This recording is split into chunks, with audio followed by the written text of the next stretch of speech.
عمرك سألت نفسك ليه في ناس بتوصل لأهدافها كأنها بتجذب النجاح، وفي ناس مهما حاولت بتفضل مكانها؟ الفرق مش في الحظ، الفرق في العقل الباطن. ايه هو العقل الباطن؟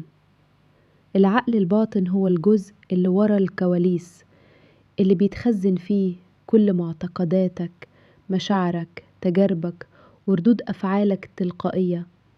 يعني ببساطة هو اللي بيشغلك من غير ما تاخد بالك. طيب، ازاي نستخدمه لتحقيق أهدافنا؟ 1. وضح هدفك بالتفصيل. العقل الباطن ما بيشتغلش مع العموميات. ما تقولش عايز أنجح، قول أنا عايز أنجح في مجالي، كمثلا مترجمة، صانعة محتوى، وأوصل ل100,000 مشترك خلال سنة. 2. كرر وصدق. العقل الباطن بيصدق اللي بيتكرر. اكتب هدفك وردده بصيغة إيجابية كل يوم كأنه حصل فعلا.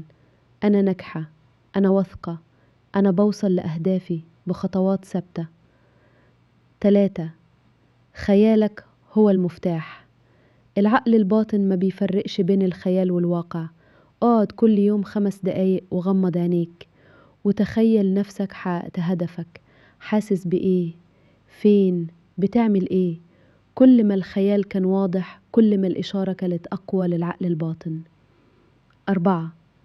خلي أفعالك تقول أنا جاهز. أنت مش بس بتفكر، لازم تتصرف كأنك فعلا على الطريق.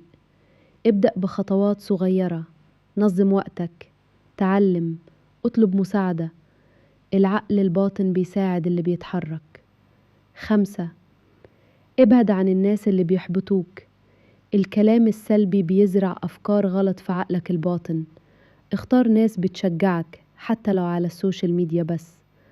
وأخيرا، انت عندك قوة جبارة جواك اسمها عقلك الباطن. لما تفهمه وتستخدمه صح هتكتشف ان اغلب الحواجز كانت في دماغك بس مش في الواقع. سؤال ليكو، ايه اكتر هدف نفسك تحققه السنة دي؟ شاركني في الكومنتات وابدأ من دلوقتي. لو عجبك الفيديو ما تنساش تعمل لايك وتشترك في القناة، واستناني في فيديوهات تانية عن علم النفس. سلام.